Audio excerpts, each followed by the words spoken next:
মালদা তৃণমূল নেতা ও ইংরেজবাজার পুরসভার চেয়ারম্যান কৃষ্ণেন্দু নারায়ণ চৌধুরীকে হুমকির ঘটনায় আরও একজনকে গ্রেফতার করল পুলিশ। রবিবার কালিয়াচক থেকে ওয়াসিম আকরাম নামে ওই যুবককে গ্রেফতার করে ইংরেজবাজার থানার পুলিশ। সূত্রের খবর, আগেই ধৃত শাহাদাত শেখকে সিম কার্ড সরবরাহ করেছিল অভিযুক্ত।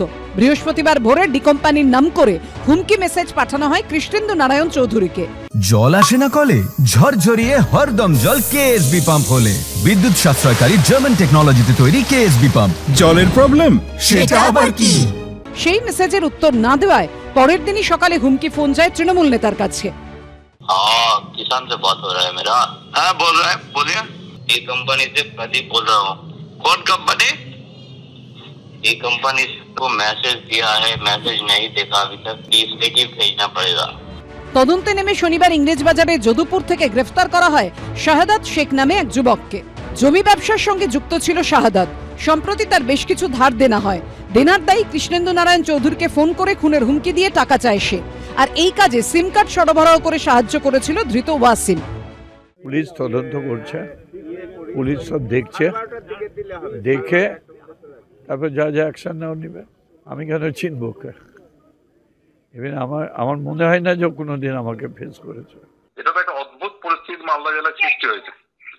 এই পরিস্থিতিটা মালদায় কোনোদিন ছিল না এবং প্রতিদিনই কোনো না কোনো ঘটনা ঘটছে এবং পুলিশের যে গোয়েন্দা দপ্তর, সেই দপ্তর সম্বন্ধে কিন্তু মানুষের প্রশ্ন উঠছে। তারা কিন্তু মানুষের প্রশ্নের সম্মুখীন হয়ে আছে যে তারা করছেটা কি, তাদের কাছে কোনো খবর থাকছে না কেন। পুলিশ সূত্রে খবর, এই ঘটনায় বিহার থেকে আটক করা হয়েছে দিলবার নামে আরো এক ব্যক্তিকে। এর আগে 2রা জানুয়ারি মালদায় ধাওয়া করে দোকানে ঢুকে গুলিতে ঝাঁঝরা করে দেওয়া হয় তৃণমূলের জেলা সহসভাপতি দুলাল সরকারকে। সেই ঘটনাতেও বিহারের বাসিন্দা এক শার্প শুটারকে গ্রেফতার করেছিল পুলিশ।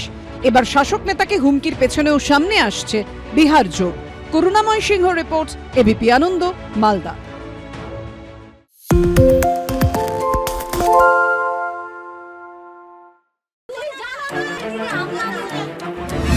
বাংলা চেঁচামেচি চায় না, বাংলা খবর চাই। বাংলা খবর, বাংলার খবর।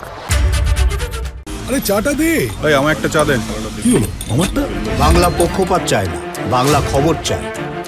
বাংলা খবর, বাংলার খবর। সত্য অন্তহীন, সত্যের খোঁজও তাই, সত্য সন্ধানে তাই আমরা অক্লান্ত, অকুতভয়। এবিপি আনন্দ নতুন ভাবনার প্রতীক, যা মনে মুক্ত, তথ্যে যুক্ত এবং যাবতীয় সীমানার বাঁধন থেকে মুক্ত। সীমা না শব্দটির মধ্যে লুকিয়ে আছে মানা শব্দটি, যেন চোখ রাঙানি এক অদৃশ্য বেড়াজাল, যা আটকে রাখে আমাদের এক ছোট্ট গণ্ডির মধ্যে। একমাত্র সঠিক খবরই গড়ে তুলবে এক মুক্ত সমাজ। সেই জগৎ গড়ার লক্ষ্যে কোনো সীমানার ঠুকুটি আমরা মানব না। এবিপি আনন্দ এগিয়ে থাকে, এগিয়ে রাখে।